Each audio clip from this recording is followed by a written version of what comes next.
সিলেট ও সুনামগঞ্জে বন্যায় ক্ষতিগ্রস্তদের সহায়তার জন্য টোল ফ্রি নম্বর চালু করেছে বাংলাদেশ সেনাবাহিনী। এসব টোল ফ্রি নম্বরে যোগাযোগ করে বন্যায় ক্ষতিগ্রস্তরা সেনাবাহিনীর সহায়তা নিতে পারবেন। শনিবার আন্তঃবাহিনী জনসংযোগ অধিদপ্তর থেকে পাঠানো এক সংবাদ বিজ্ঞপ্তিতে এ তথ্য জানানো হয়। আইএসপিআর এর পক্ষ থেকে বলা হয়, সিলেট ও সুনামগঞ্জে বন্যায় ক্ষতিগ্রস্তদের সহায়তায় টোল ফ্রি নম্বর চালু করা হয়েছে। এসব নম্বরে বিনামূল্যে ফোন দিয়ে সেনাবাহিনীর সহায়তা নেওয়ার জন্য বলা হয়েছে।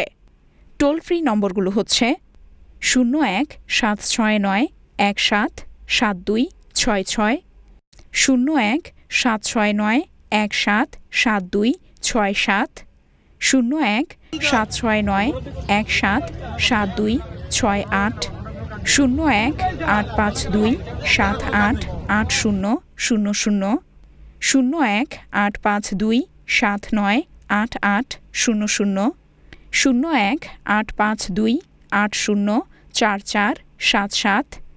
01-987-781144, 01-993-781144, 01-995-781144,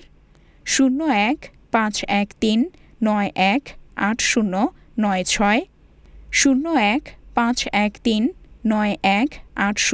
01-513-918097, 01-513-918098।